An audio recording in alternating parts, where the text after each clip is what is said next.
One thing about me is that I am going to die on a few hills. And today, the hill that I'm going to die on that I want to share with you is this: that your best potential for success in leadership is found in your areas of natural talent and strength. So let's dive in and talk about it.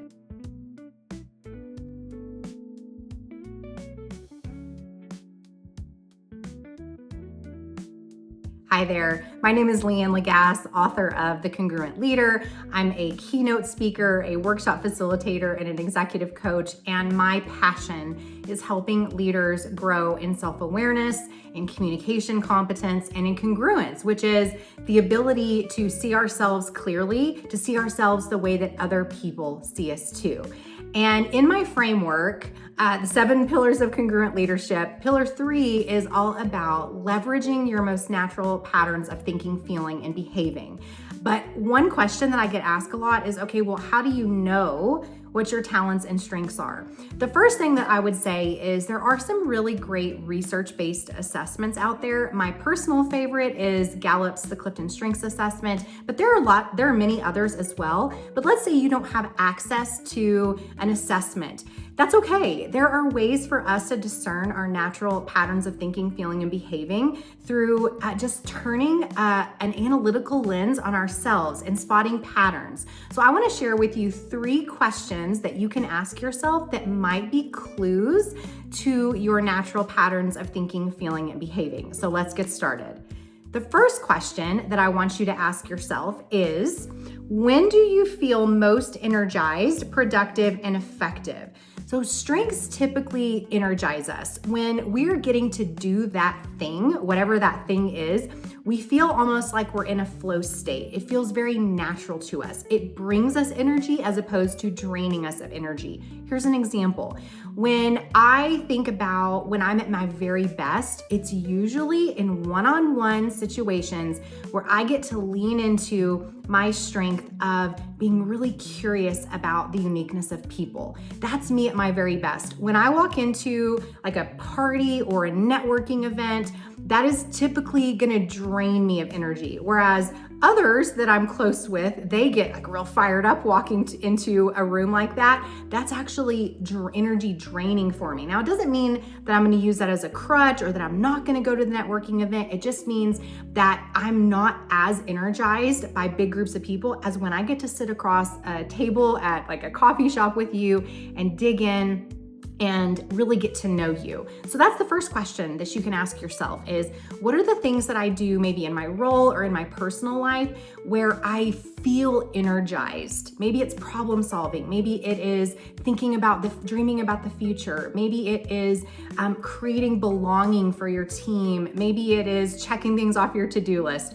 Ask yourself, what are the things I do that bring me the most energy?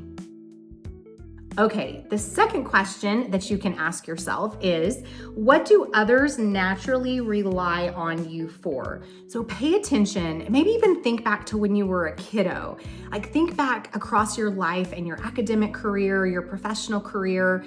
What are the things that people were coming to you for? Were you a really great problem solver? Were you someone who had a lot of social and people intelligence and kind of always knew the way to word something? Were you someone that helped people process their emotions? What do people tend to come to you for? Do they come to you for relational outcomes or maybe thinking outcomes, task outcomes, right? People outcomes. What are the things that people really have come to expect from you because they've seen you deliver quality in those areas time after time? That can be a really good clue to your talent as well. All right, let's talk about the third question, I should say, that you can ask yourself to help you identify your talents. All right, here it is.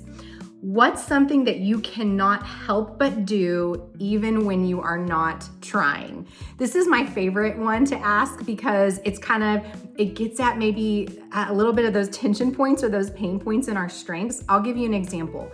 For me, in my background, I was a public speaking professor. I love thinking about how unique people craft unique messages to have really big impact. But when I am sitting and trying to learn, like let's say I'm at a conference or let's say I'm at an event where someone is speaking, it is almost impossible for me to turn off that part of my brain that is thinking about, oh, that's interesting. I wonder what this means that they did, why they did this. And oh, that's an interesting technique that they used there.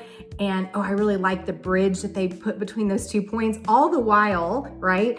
I'm maybe neglecting my own learning and development and whatever the brilliant thing is that they're sharing, because I'm so focused on what is natural to me, which is to analyze and to think about all of the unique ways that they are crafting that message.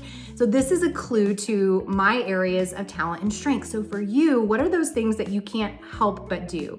Maybe it is you can't help but see patterns in the data where nobody else does. Maybe it is that you can't help but see the person who is maybe on the outside of the circle who needs to be brought in. Maybe it is that you are the person who can't help but see that the decision that we're making does not align with our values here at this organization, right? What is it that you can't help but do? It's almost those things that come just a little too naturally for us, right? That can be a really good clue into your natural patterns of thinking, feeling, and behaving. So all of these 3 questions, they're really great ways for you to self-assess. They're also great ways for you to spot the talents in other people, is to start paying attention to the things that they can't help but do, even when they're not trying. I hope that you enjoyed thinking through some of these things for yourself. If you'd like to learn more, I encourage you to dig into the Congruent Leader. We'll make sure you have a link to purchase your copy here. And more than anything else, what I desire for you is that you would thrive in leadership in light of the unique and really differentiated talents that you have. So if you'd like to learn more, stick around. We are always producing content related to the Congruent Leader and to strengths. I hope to see you next time. Thanks for being here.